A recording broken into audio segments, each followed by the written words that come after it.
Hello competitors, कैसे हैं आप सब। आई होप आप लोग सब ठीक होंगे। तो आज है 11 मार्च 2026। ठीक है, तो आज के द हिंदू न्यूज़पेपर में हमारे एग्जाम के लिए क्या क्या इंपॉर्टेंट है वो हम लोग देखेंगे। देखिए, आपके लिए लगा दिया गया है ये कि क्या क्या इंपॉर्टेंट है न्यूज़। ठीक है, फ्रंट लाइन पे। ठीक है, देखिए आप लोग कौन सा न्यूज़ हम लोग आज देखेंगे। थोड़ा इसको जूम कर लेते हैं। ठीक है, देखिए क्या है। पहला जो हमारा न्यूज़ रहेगा, विदेशी प्रत्यक्ष निवेश जिसको फॉरेन डायरेक्ट इन्वेस्टमेंट कहा जाता है, उसके नियमों में बदलाव किया गया है। ठीक है, विशेषकर जो सीमा साझा करने वाले देश होते हैं ना, वो क्या कहलाते हैं, लैंड बॉर्डर कंट्रीज यानी एलवीसी से निवेश के संबंध में ये न्यूज़ है। ठीक है, इसमें एक मुद्दा आता है प्रेस नोट 3। क्या होता है प्रेस नोट 3? ये हम लोग देखेंगे। उसके बाद एफडीआई के बारे में पढ़ेंगे। एफपीआई क्या होता है, ये दोनों पढ़ेंगे। इनके बीच क्या डिफरेंस होता है वो भी हम लोग जानेंगे। ठीक है, और फिर इसके बाद इसका एमसीक्यू करेंगे। ओके, तो जैसा हम लोग चलते हैं, देखिए दूसरा मुद्दा भी हम लोग क्या देखेंगे, देख लीजिए। दूसरा है हमारा मुद्दा, ऑनलाइन जो फेक न्यूज़ होता है और अभिव्यक्ति की स्वतंत्रता और आईटी रूल्स 2023 क्या है, इसके बारे में पढ़ेंगे। और उसके बाद फैक्ट चेकिंग यूनिट एक है, वो एफसीयू क्या होता है ये हम लोग जानेंगे। ठीक है, थर्ड मुद्दा हम लोग क्या देखेंगे, यूनियन कैबिनेट ऑफ इंडिया ने जल जीवन जो मिशन है उसको 2028 तक बढ़ाने की मंजूरी दे दी है, यानी एक्सटेंशन कर दिया है। तो जल जीवन मिशन क्या होता है ये हम लोग थोड़ा सा जानेंगे क्या है। ठीक है, क्वेश्चन यहाँ से बनते हैं। उसके बाद फोर्थ जो मुद्दा हमारा रहेगा, वो कोविड-19 वैक्सीन के बाद होने वाली जो दुष्प्रभाव है, गंभीर जो दुष्प्रभाव है, वो हम लोग पढ़ेंगे। ठीक है, के लिए मुआवजा वाला नीति जो है वो हम लोग जानेंगे। कोविड-19 क्या है ये जानेंगे। नो फॉल्ट कंपनसेशन पॉलिसी क्या है ये हम लोग थोड़ा देखेंगे। और फिर ये आपका एईएफआई क्या होता है, यानी गंभीर जो दुष्प्रभाव क्या होता है ये हम लोग थोड़ा जानेंगे। ठीक है, पांचवा क्या हम लोग देखेंगे कि भारत में कमर्शियल एलपीजी जो आपका लिक्विड पेट्रोलियम गैस है, वो हम लोग देखेंगे, जिसको कमर्शियल कुकिंग गैस कहा जाता है, की कमी और उसके होटल रेस्टोरेंट उद्योगों पर क्या प्रभाव पड़ा है, क्यों ये हुआ है। ईरान और इजराइल के बीच में जो अभी बार चल रहा है, संघर्ष चल रहा है अमेरिका के बीच, इससे क्या होता है कि स्ट्रेट ऑफ हॉर्मुज जो है, आप लोग को बहुत बार मैं स्ट्रेट ऑफ हॉर्मुज पढ़ा चुका हूँ। ठीक है, ये कहीं न कहीं बाधित हुआ है ये रास्ता।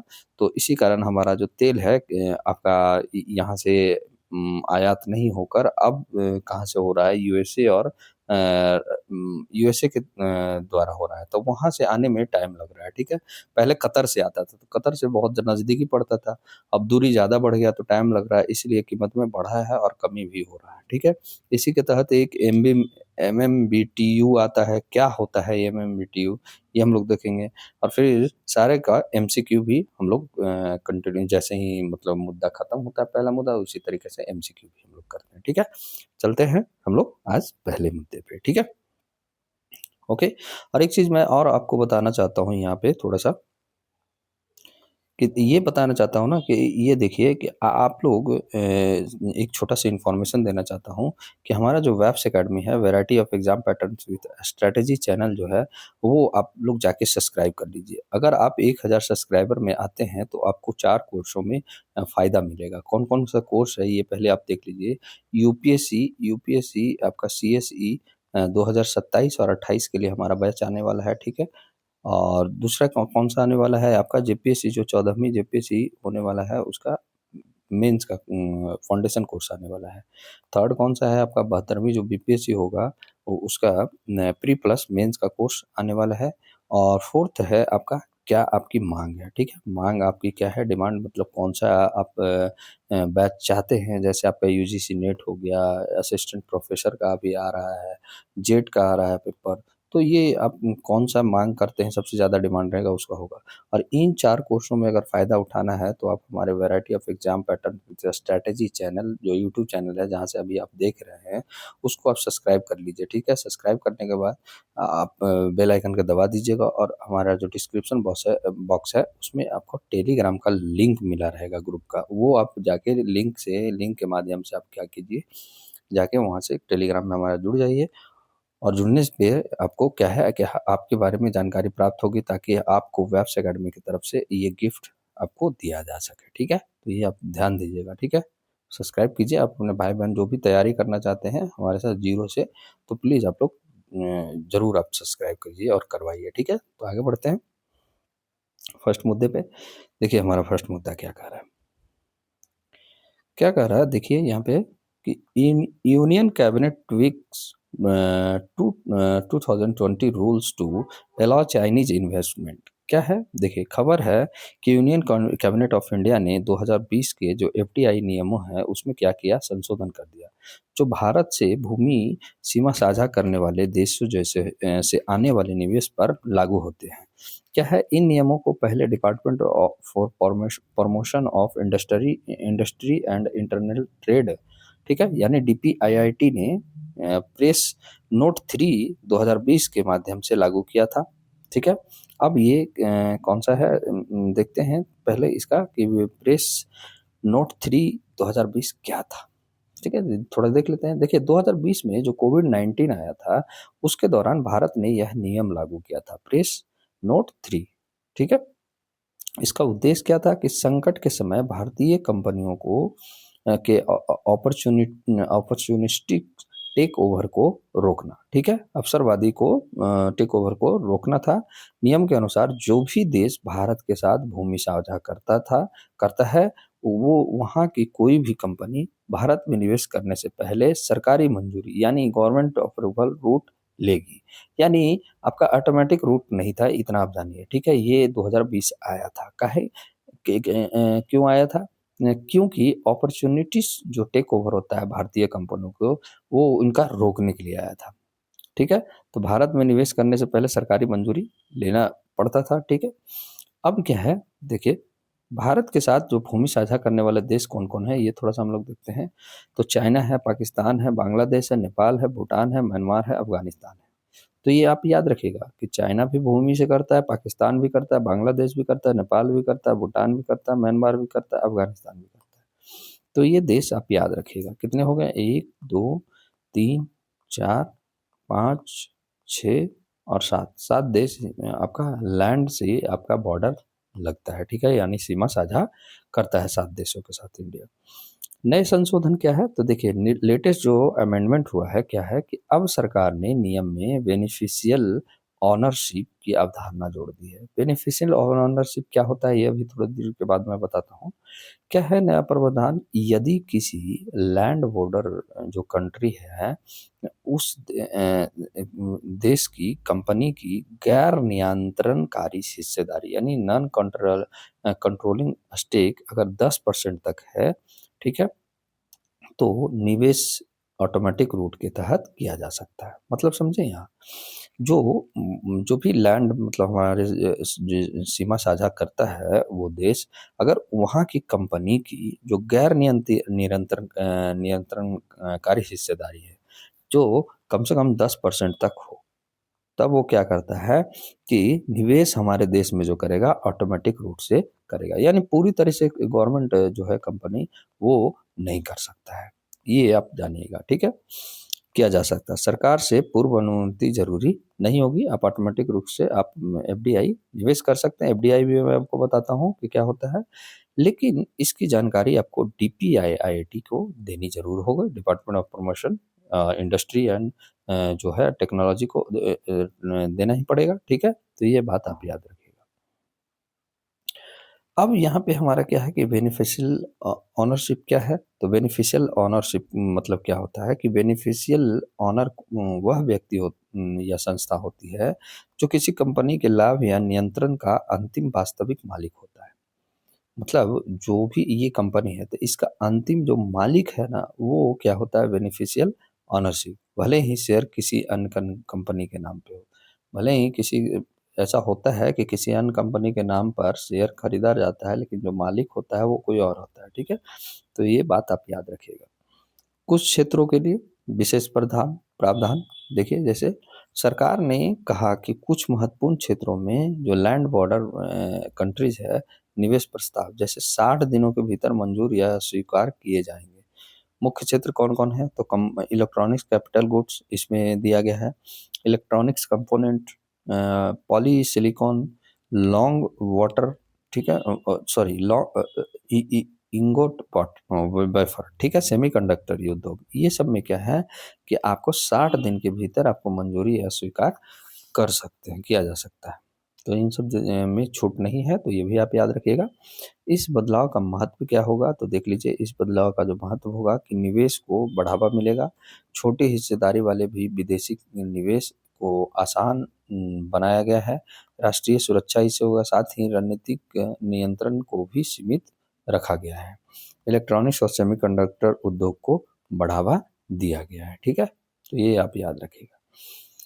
क्या है एफडीआई?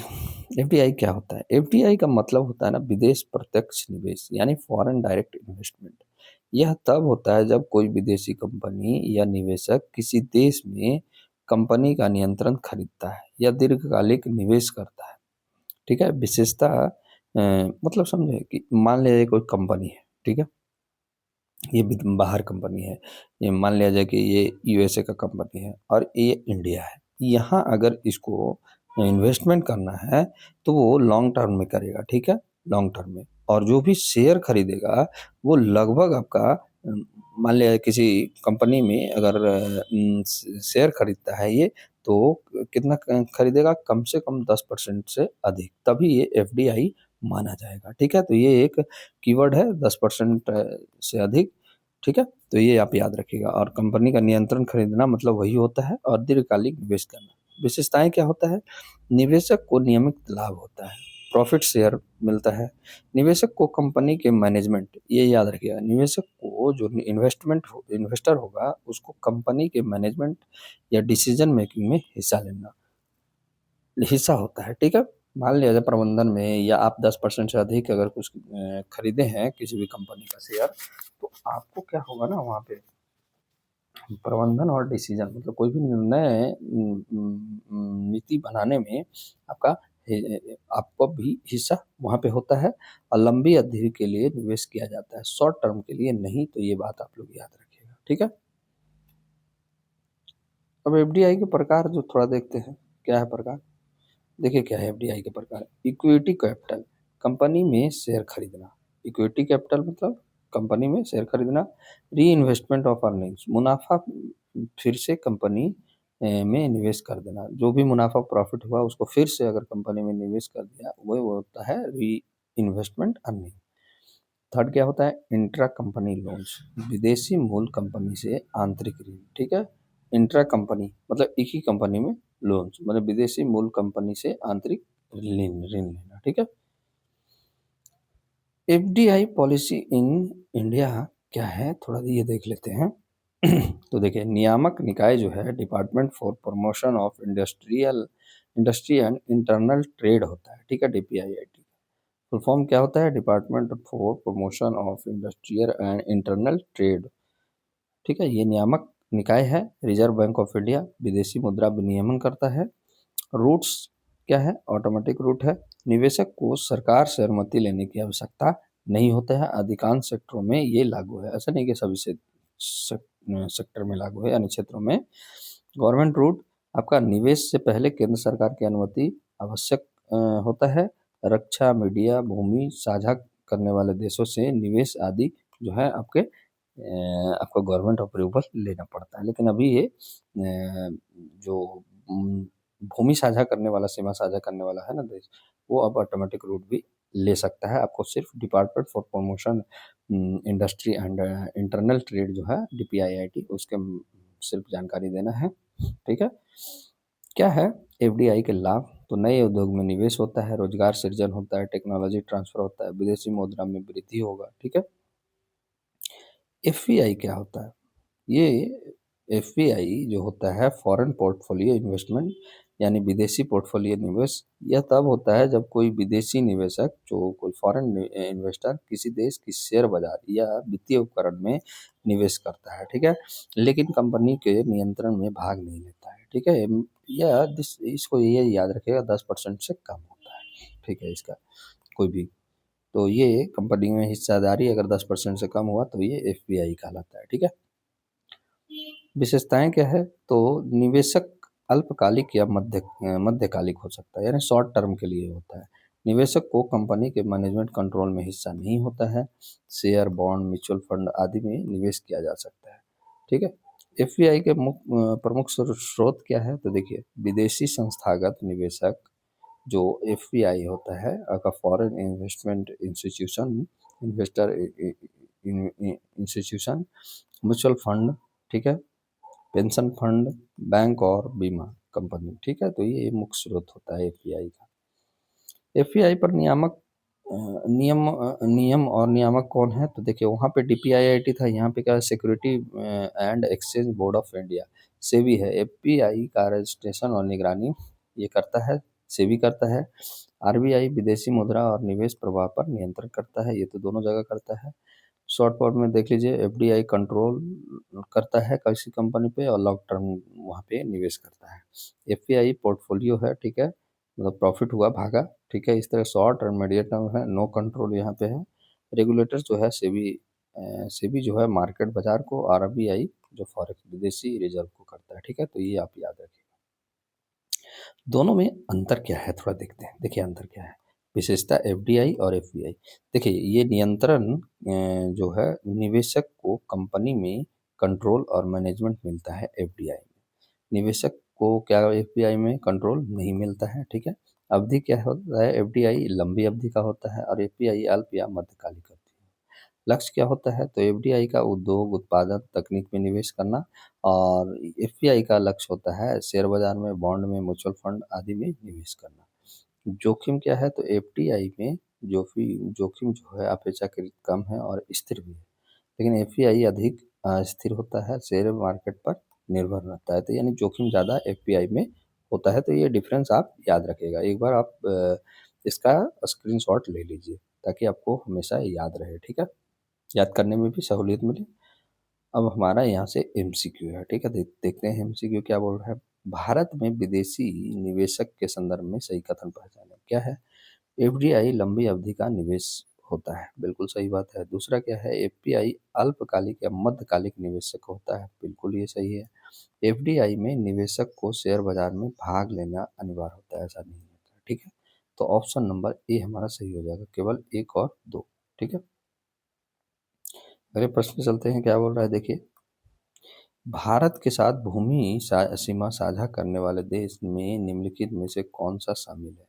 तो नेपाल भी है, भूटान भी है, म्यांमार भी है, लेकिन श्रीलंका ये भूमि सीमा साझा नहीं करता है, ये समुद्री सीमा साझा करता है, ठीक है। ये इसीलिए ये गलत है, ठीक है। तो केवल एक दो तीन किस्में है, तो ऑप्शन नंबर बी में है, ठीक है। क्या है यहाँ पे देखिए, क्या बोल रहा है कि हाल के संशोधन के अनुसार यदि भूमि सीमा साझा करने वाला कि, देश की किसी इकाई की गैर नियंत्रण हिस्सेदारी, क्या बोल रहा है फिर से पढ़ते हैं। हाल में जो संशोधन हुआ है उसके अनुसार यदि भूमि सीमा साझा करने वाले देश की किसी इकाई की गैर नियंत्रण हिस्सेदारी यानी नॉन कंट्रोलिंग बेनिफिशियल ओनरशिप 10% तक है, तो क्या कर सकता है, निवेशक ऑटोमेटिक रूट के तहत किया जा सकता है, यानी ऑप्शन नंबर सी हमारा सही होगा, ठीक है। अब सेकंड मुद्दा है जो हमारा, देखते हैं नेक्स्ट मुद्दा क्या बोल रहा है। Supreme Court six valence government says IT rules do not curb satire, क्या स्टाइल, क्या है ये, थोड़ा सा हम लोग देखते हैं, समझते हैं क्या बोल रहा है ये। देखिए क्या बोल रहा है सुप्रीम कोर्ट ऑफ इंडिया में केंद्र सरकार की उस अपील पर सुनवाई हो रही है जिसमें उसने बॉम्बे हाई कोर्ट के एक फैसले को चुनौती दी। बॉम्बे हाई कोर्ट ने आईटी रूल 2023 के संशोधन और फैक्ट चेकिंग यूनिट जो एफसीयू को असंवैधानिक घोषित कर दिया था, उसी को क्या कहा गया है, सुप्रीम कोर्ट में अपील किया गया है, ठीक है, हाई कोर्ट के फैसले, बम्बई हाई कोर्ट के फैसले। पहले तो ये देखेंगे फैक्ट चेक क्या होता है यूनिट, ठीक है। फैक्ट चेक यूनिट क्या होता है, तो देखिए सरकार ने 2024 में प्रेस इंफॉर्मेशन ब्यूरो यानी पीआईबी के तहत फैक्ट चेकिंग यूनिट बनाने की घोषणा की थी। उद्देश्य क्या था इसका, केंद्र सरकार से संबंधित फेक न्यूज, गलत सूचना, मिस इन्फॉर्मेशन की पहचान करना और उसे रोकना या हटवाना, ठीक है। यह इंफॉर्मेशन टेक्नोलॉजी एक्ट 2000 के तहत बने information technology intermediate guidelines and digital media ethics code rule 2023 के माध्यम से किया गया था, ठीक है। तो ये आपका संशोधन किया गया था, ठीक है। और ये बनाया गया था फैक्ट चेकिंग यूनिट। लेकिन इसको बॉम्बे हाई कोर्ट ने क्या कहा, देखते हैं थोड़ा सा बॉम्बे हाई कोर्ट क्या कह रहा है।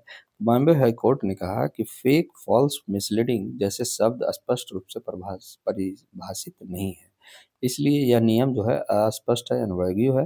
हाई कोर्ट के अनुसार यह नियम इन अधिकारों का उल्लंघन करता है। कौन कौन अधिकार भाई उल्लंघन कर रहा है?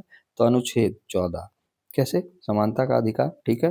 अनुच्छेद 19(1) का इस 19(1) सब क्लॉज ए अभिव्यक्ति की स्वतंत्रता देता है, तो ये कहीं ना कहीं उसको भी ये उल्लंघन कर रहा है।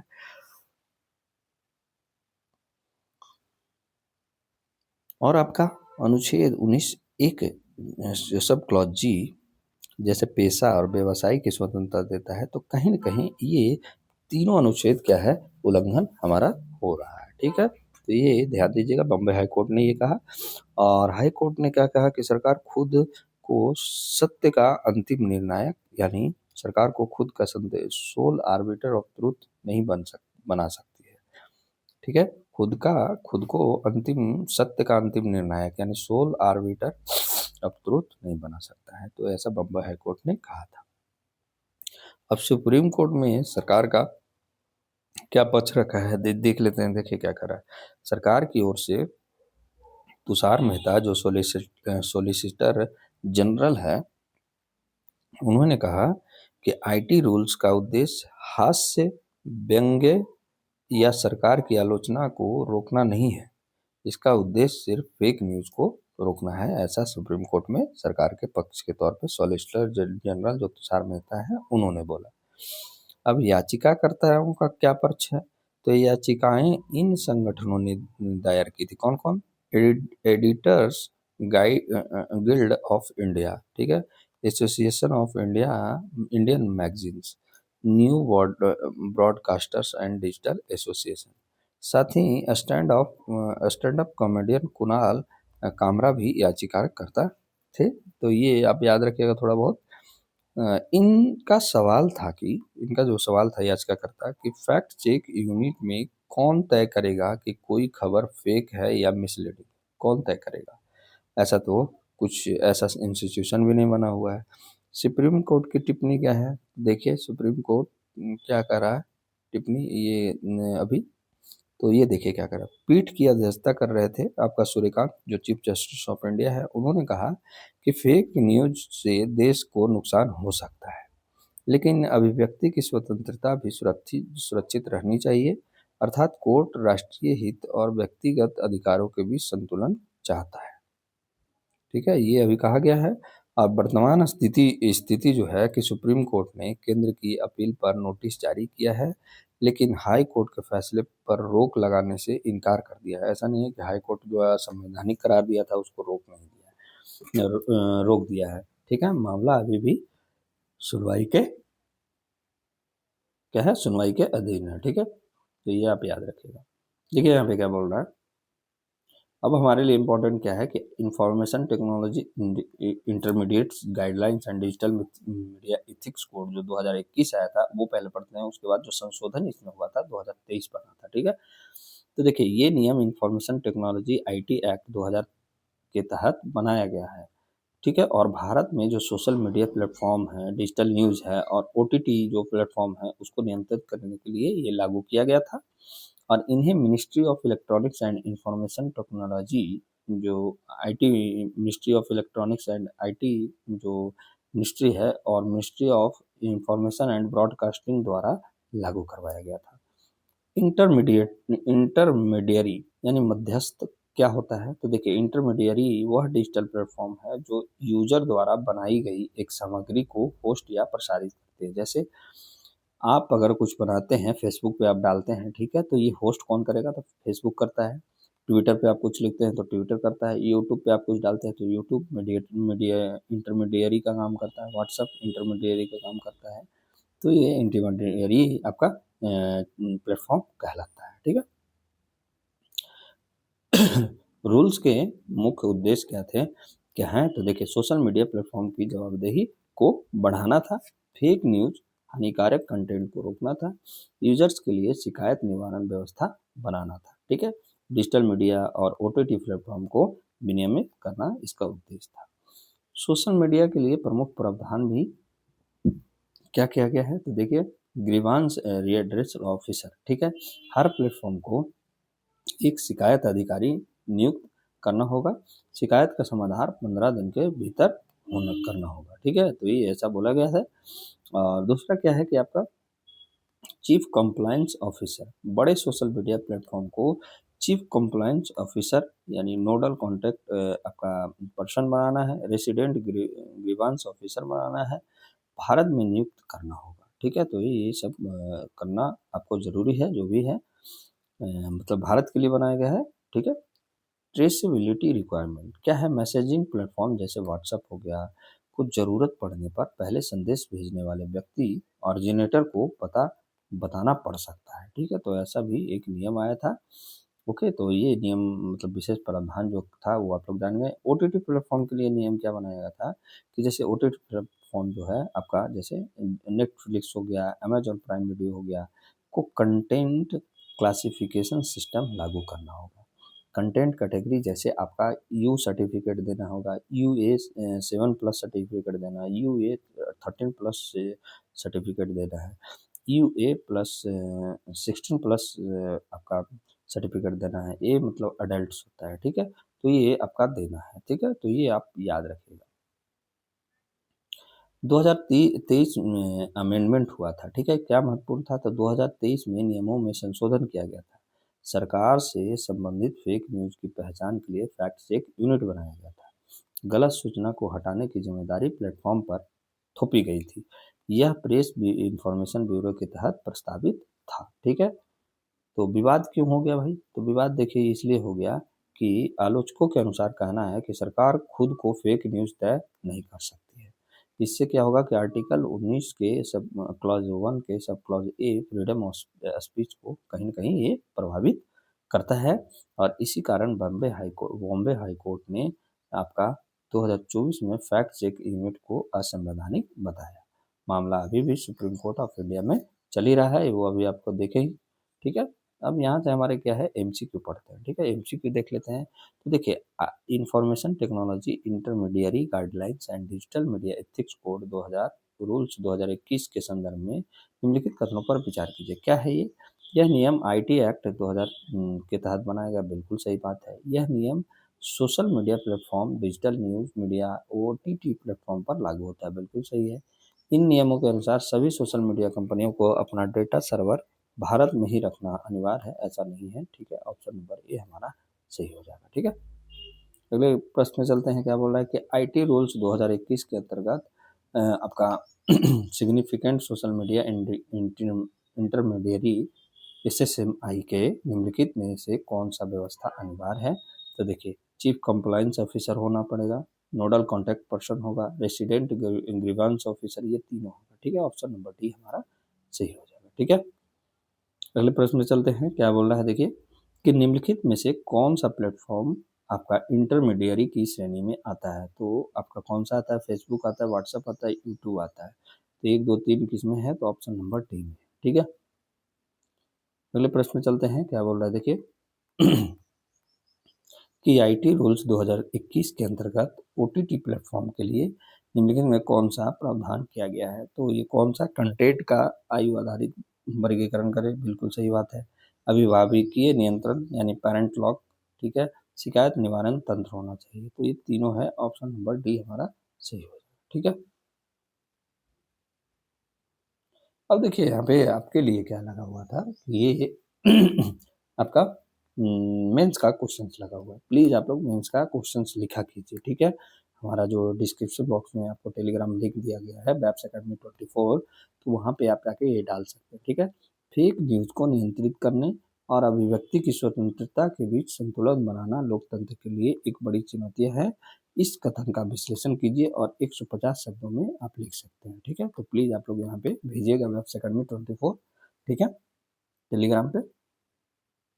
अगले मुद्दे पे चलते हैं, क्या मुद्दा बोल रहा है हमारा, देखिए क्या बोल रहा है मुद्दा, देखिए जल जीवन मिशन, जो जल जीवन मिशन है, गेट्स एक्सटेंशन अप टू 2028, ठीक है। खबर क्या है, यूनियन कैबिनेट ऑफ इंडिया ने जल जीवन मिशन को 2028 28 तक बढ़ाने यानी एक्सटेंशन की मंजूरी दे दी है।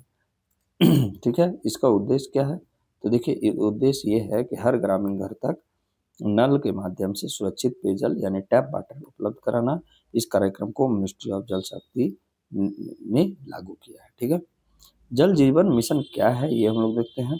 देखिए जल जीवन मिशन आपका भारत सरकार की एक प्रमुख योजना है जिसका उद्देश्य है कि ग्रामीण क्षेत्रों के हर घर तक नल के माध्यम से सुरक्षित पेयजल पहुंचाना है। ठीक है, ये योजना कब शुरू हुआ था? तो 2019 में शुरू की गई थी। कौन सा मंत्रालय है? मिनिस्ट्री ऑफ जल शक्ति मंत्रालय। तो ये आप याद रखिएगा 2019 और जल शक्ति मंत्रालय, और उद्देश्य ये ग्रामीण क्षेत्रों तक हर घर तक नल के माध्यम से सुरक्षित पेयजल पहुंचाना। ठीक है, क्या है इसमें मुख्य उद्देश्य देख लेते हैं।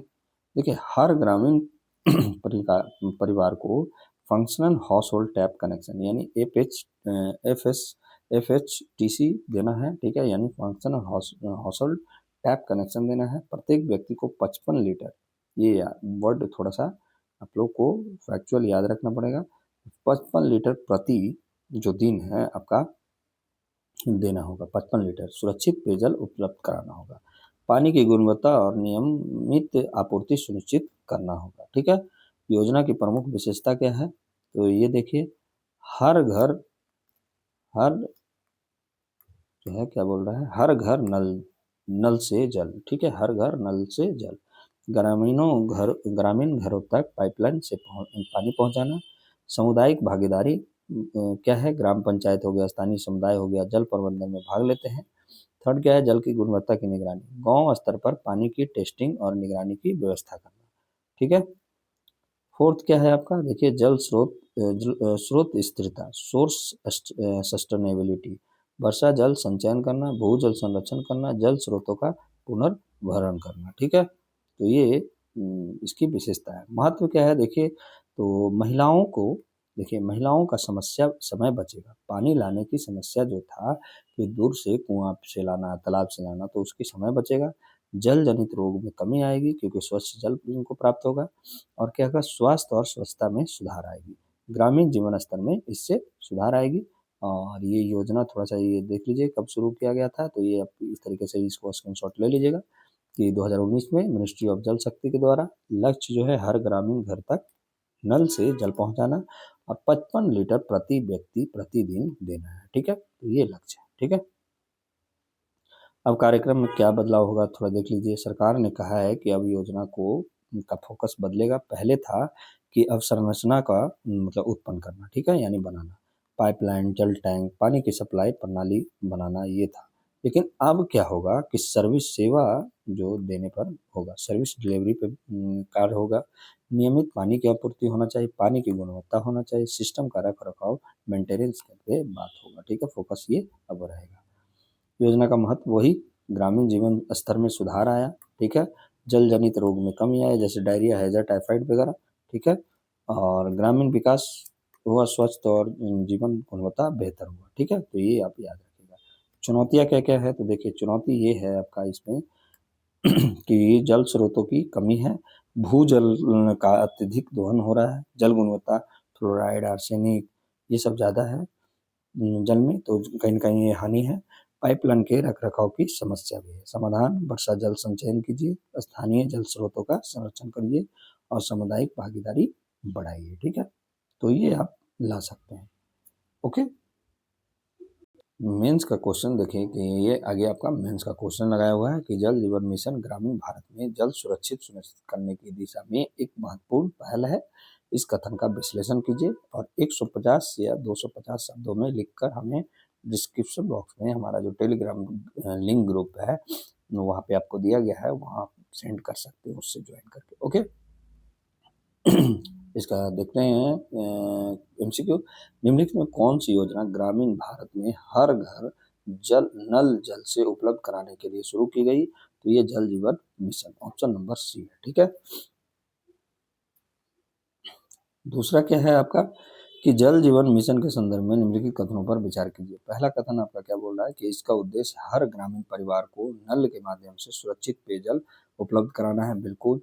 यह कार्यक्रम राष्ट्रीय जल शक्ति द्वारा लागू किया गया है, बिल्कुल सही बात है। इसका लक्ष्य प्रति व्यक्ति प्रतिदिन 100 लीटर नहीं 55 लीटर, ठीक है, तो ये गलत हो जाता है, तो ऑप्शन नंबर ए हमारा सही हो जाएगा, ठीक है, ये केवल एक और दो।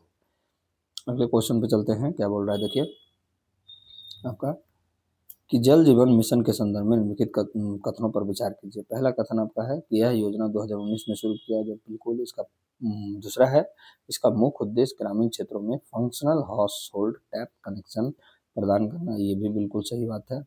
और थर्ड है, यह योजना केवल राज्य सरकारों द्वारा संचालित की जाती है, केंद्र सरकार की इसमें कोई भूमिका नहीं है, ऐसा नहीं है, केंद्र सरकार की भूमिका है। तो ऑप्शन नंबर ए है, केवल एक और दो, ठीक है। अगले प्रश्न है, क्या बोल रहा है देखिए कि जल जीवन मिशन के संदर्भ में निम्नलिखित कथनों में कौन से सही है, ठीक है। पहला कथन आपको क्या बोल रहा है कि हर ग्रामीण जल आपूर्ति कार्यक्रम, यह ग्रामीण जल आपूर्ति कार्यक्रम है, बिल्कुल। इसमें समुदाय की भागीदारी यानी कम्युनिटी पार्टिसिपेशन को बढ़ावा दिया जाता है, ये भी सही है। और इसका उद्देश्य केवल पाइपलाइन बनाना है, सेवा वितरण नहीं, ऐसा नहीं है सेवा में वितरण भी है, तो ऑप्शन नंबर बी हमारा सही हो जाएगा, ठीक है। सॉरी यार, गले में खराश हो गया। ओके, चलते हैं अगले क्वेश्चन मुद्दे पे। क्या मुद्दा बोल रहा है देखिए, frame no fault compensation policy for adverse events post Covid vaccination, ठीक है।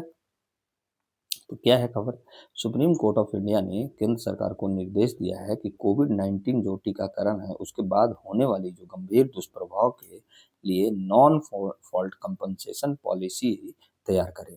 यह नीति ministry of health and family welfare के माध्यम से बनाई जाएगी, ये बात कहा जा रहा है। कोर्ट की मुख्य टिप्पणियां क्या है देखिए, क्या है, एक मिनट आप देखिए ध्यान से, यहाँ पे क्या है, पीठ में शामिल जज विक्रमनाथ संदीप मेहता, कोर्ट ने कहा है कि भारत में वैक्सीन के जो दुष्प्रभाव हुए हैं उनके लिए कोई स्पष्ट और एक समान मुआवजा नीति नहीं है, यह एक महत्वपूर्ण नीतिगत कमी है, पॉलिसी गैप बताया इनका। इनका कहना है जब सरकार बड़े पैमाने पर सार्वजनिक स्वास्थ्य कार्यक्रम चलाती है तो प्रभावित लोगों के लिए राहत व्यवस्था होनी चाहिए। क्या हुआ है ना कि कोविड-19 के जो वैक्सीनेशन हुआ था तो कई लोग के उनके मतलब उससे प्रभावित हो गए थे, मतलब उनकी मौत भी हो गया है, कई लोग बीमारी से ग्रस्त हो गए हैं, तो इसीलिए वो पॉलिसी बनाना है, ठीक है। कौन सा पॉलिसी है, नॉन फॉल्ट कंपनसेशन पॉलिसी। इसका मतलब क्या है, तो मुआवजा पाने के लिए यह साबित करना जरूरी नहीं है कि सरकार या निर्माता की गलती थी।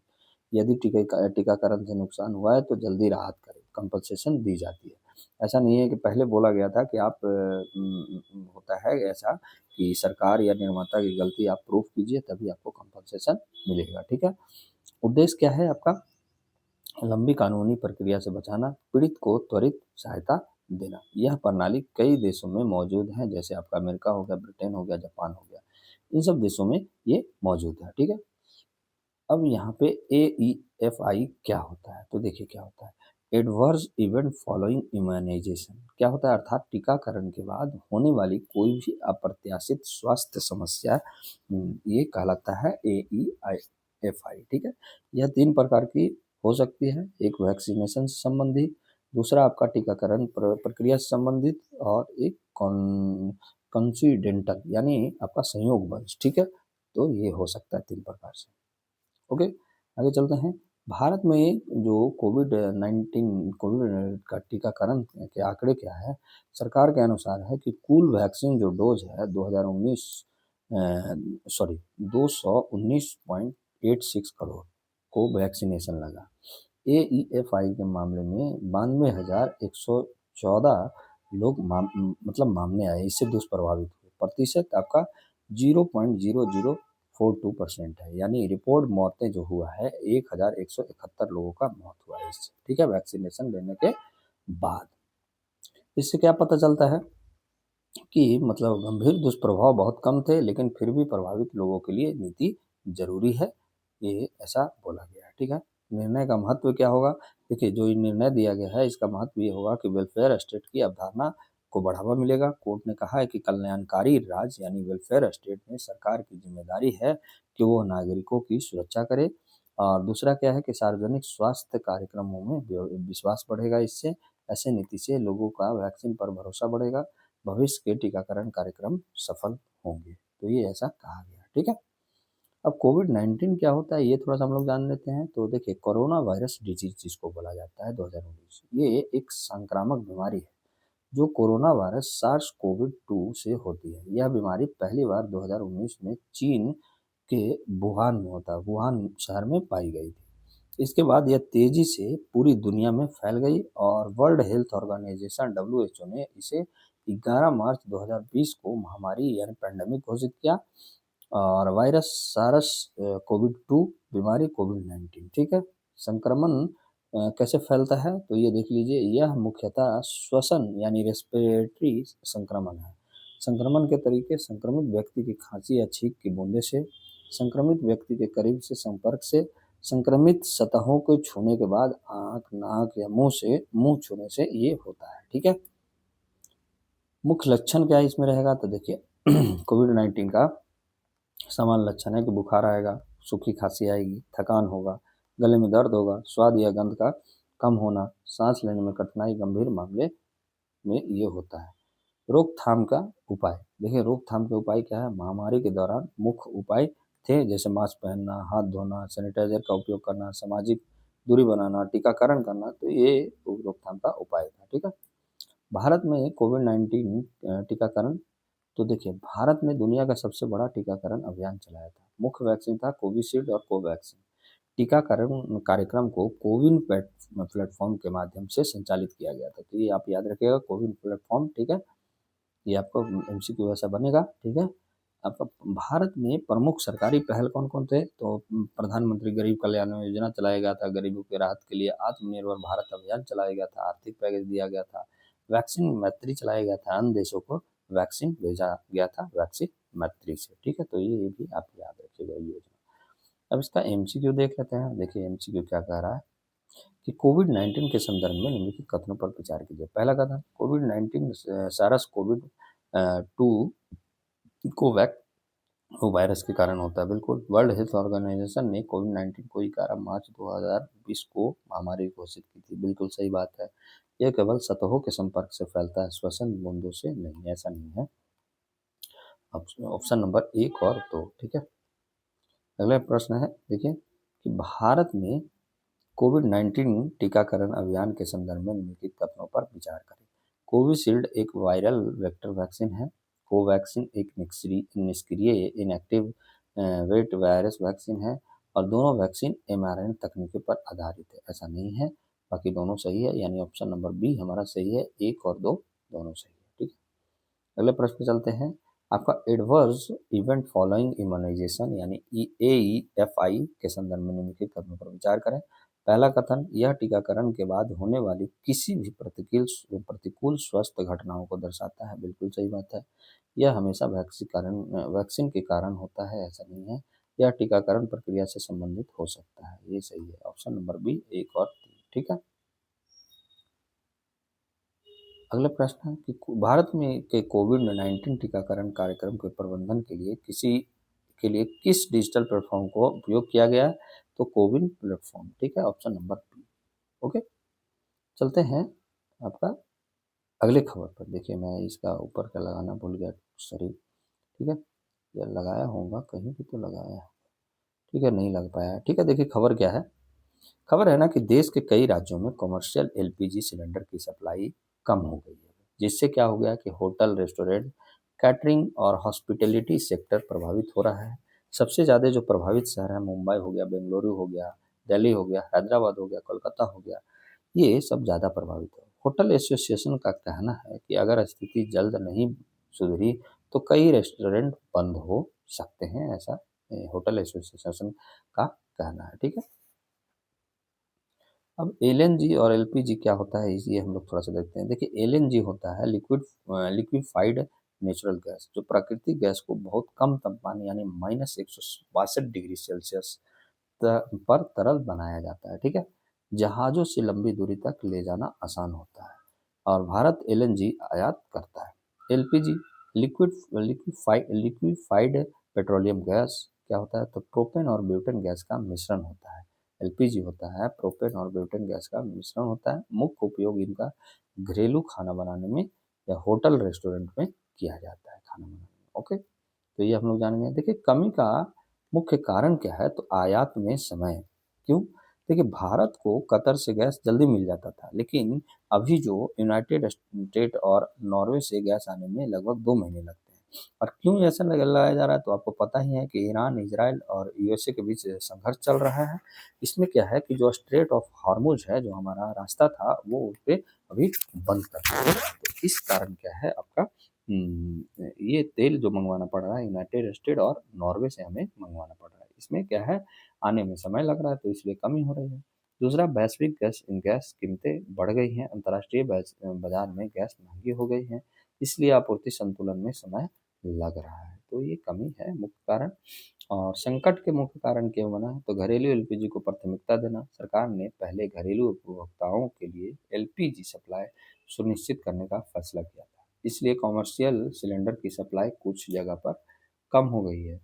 स्ट्रेट ऑफ हॉर्मुज का बंद होना भारत के लिए बड़ा कारण यह है कि भारत का लगभग 90% जो एलपीजी है ना, आयात करता था, और 30% जो प्राकृतिक गैस है वो भी आयात किया जाता था। और ये कहाँ से होता था, आपका स्ट्रेट ऑफ हॉर्मुज से होकर आता था। ठीक है, भारत को पहले कतर से सस्ती गैस मिल रही थी, लेकिन अब कीमत काफ़ी बढ़ गई है। पहले कीमत क्या था आपका, 6 से 8 डॉलर प्रति MMBTU। ठीक है, ये मैं बताता हूँ। अब कीमत लगभग 15, सीधे मतलब दुगना होने वाला, लगभग आपका दुगना हो गया। जैसे ही कीमत 10 डॉलर प्रति MMBTU से ऊपर जाती है, तब दूर के देशों से गैस आयात करना भी आर्थिक रूप से लाभदायक हो जाता है। इसलिए भारत अब गैस आयात के लिए विकल्प बढ़ा रहे हैं, जैसे नॉर्वे हो गया, यूनाइटेड स्टेट हो गया। लेकिन इन देशों से गैस आने में काफ़ी समय लगता है, ये बात है। ठीक है, इसलिए कमी का कारण बन रहा है। अब हम लोग देखते हैं MMBTU क्या होता है। देखिए, इसका फुल फॉर्म होता है metric million British thermal unit. Metric million British thermal unit जो ऊर्जा मापने की एक इकाई है। MMBTU क्या है, जो मैट्रिक मिलियन आपका ब्रिटिश थर्मल यूनिट है, वो ऊर्जा मापने की इकाई है। और इसका उपयोग प्राकृतिक गैस की कीमत तय करने के लिए भी किया जाता है। तो ये याद रखिएगा, इसका उपयोग प्राकृतिक गैस की कीमत तय करने में किया जाता है। और एक metric million British thermal unit में कितना होता है, लगभग आपका 28.26 घन मीटर प्राकृतिक गैस होते हैं। ठीक है, और होटल और रेस्टोरेंट उद्योग पर असर क्या पड़ता है, तो ये देख लीजिए। रेस्टोरेंट बंद होने की स्थिति में है। National restaurant association of India के अनुसार रेस्टोरेंट उद्योगों को मुख्य रूप से कॉमर्शियल एलपीजी पर ही निर्भर रहना पड़ता है। गैस की कमी से अधिकांश रेस्टोरेंट बंद हो सकते हैं। मुंबई में लगभग 20% होटल बंद हो गए हैं। यदि यही स्थिति रहा तो 50% तक बंद हो सकता है। ब्लैक मार्केट में सिलेंडर, तो ये देख लीजिए। दिल्ली में कई छोटे होटल मालिकों को पहले सिलेंडर 1200 रुपये दिया जाता था, अब उनको 14 से 1500 रुपये मिलेगा। सेवाओं में कटौती, कई छोटे रेस्टोरेंट अब सिर्फ चाय कॉफ़ी जैसे सीमित सेवाएं देने लगे हैं। गैस की कमी के कारण अन्य क्षेत्र भी प्रभावित हुए हैं, जैसे आप देख लीजिए। टेक्सटाइल उद्योग, टेक्सटाइल प्रोसेसिंग में एलपीजी सिलेंडर का उपयोग होता है, इसलिए टेक्सटाइल उद्योग को भी प्रभावित किया गया है। और कैटरिंग और हॉस्टल, जैसे पीजी हो गया, हॉस्टल में भोजन बनाने की समस्या, शादी के सीजन में कैटरिंग व्यवसाय पर भी प्रभावित हुआ है। वर्तमान स्थिति क्या है, तो देख लीजिए। ठीक है, वर्तमान स्थिति जो है हमारा, कि सरकार के अनुसार गैस की लंबे समय की समस्या नहीं है, लेकिन अल्पकालिक संकट हो सकता है, क्योंकि नए ऑर्डर देने के बाद गैस आने में अभी समय लगेगा। सरकारी अधिकारी के शब्दों में कहा गया है कि gas will not be a long term problem, but there will be some short term pain. ठीक है, तो ये आप ध्यान दीजिएगा। सरकार द्वारा क्या-क्या कदम उठाया जा रहा है, तो ये भी हम लोग थोड़ा-सा देख लेते हैं। देखिए क्या है, एलपीजी सप्लाई की समीक्षा के लिए समिति बैठाया गया है। सरकार ने ऑयल मार्केटिंग कंपनीज के 3 कार्यकारी निदेशकों की समिति बनाई है। इन कंपनियों का में प्रमुख इंडियन ऑयल कॉर्पोरेशन हो गया, भारत पेट्रोलियम हो गया, हिंदुस्तान पेट्रोलियम हो गया। आपका समिति का उद्देश्य क्या होगा, तो रेस्टोरेंट और होटल उद्योग की समस्याओं की समीक्षा करना, जहाँ संभव हो कमर्शियल एलपीजी सिलेंडर उपलब्ध कराना। सरकार ने कहा है कि सभी जेन्युइन रिक्वायरमेंट्स को पूरा करने की कोशिश की जाएगी। तो ये आपका आज का इतना क्या था, द हिंदू का मुद्दा था। तो आज के लिए बस इतना ही। आप प्लीज़ हमें कमेंट बॉक्स में कमेंट करके ज़रूर बताइएगा कि आज का सेशन कैसा लगा आपको, और आप इसमें क्या बदलाव चाहते हैं या क्या नया चाहते हैं, तो आप प्लीज़ कमेंट करके बताइएगा। और एक चीज़ और है कि आपका जो variety of exam pattern with strategy YouTube channel है जो अभी आप देख रहे हैं, प्लीज़ आप उसको सब्सक्राइब कीजिए। 1000 सब्सक्राइबर में आते हैं तो हमारा जो वेब्स अकेडमी की तरफ से जो 4 फाउंडेशन कोर्स लाया जा रहा है उसमें आपको वेब्स अकेडमी की तरफ से गिफ्ट दिया जाएगा। ठीक है, तो आज के लिए बस इतना ही। जय हिंद, जय भारत।